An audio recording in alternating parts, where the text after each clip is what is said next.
We actually did some quick servlet filters. We like servlet filters for quick solutions, so we wanted to have deep linking so we could provide simple access entry points to end users. So, for instance, you can quick link a tab by, typing /tab dash, JHU.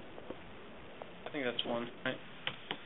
So it's just a quick, URL-based redirect via a servlet filter. I know a lot of work is being done in terms of making those. I think, Eric, you mentioned that during your demo. This kind of predated that. It was just a quick win for us.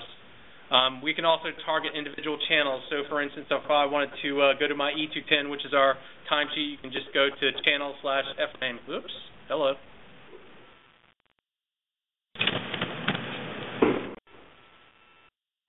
And that'll deep link into a channel.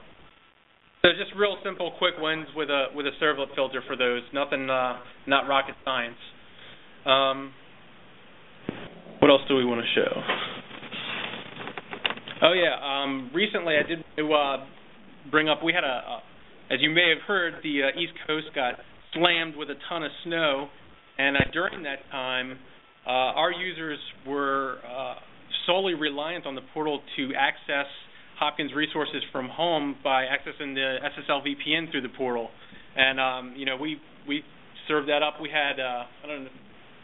Yeah, I mean, we got anecdotal feedback that users were, I think, actively using the portal to access productivity applications as well as like our ERP, SAP product. And it actually reached such a point of utilization that we had to implement our pandemic plans or our pandemic licenses that we bought last fall so that we could burst to accommodate the amount of traffic coming into Hopkins. So that was pretty cool. I guess I want to talk about our application integration strategy. We've been heavily reliant on iframes and web proxy, both the channel and more so the web proxy to consume content into the portal. We, for static content, we have an in-house content management system called Site Executive, where we just, delegate administration of people's content into there and then just consume it directly into the portal. A big thing for us is to be able to delegate administration of DLM fragments and groups management and things like that. The simple, standard uPortal administrative features. We really needed to be able to delegate that out to our user communities because we have so many. Like I said, we had close to 30 DLM fragments alone. So, and there are tons of communities that are interested, lined up out the door to get their piece of the, in the portal. So we wanted to provide them with an easy way. So, we heavily rely on the fragment administration portlet that's provided, and want to thank Drew Wills for his work on that.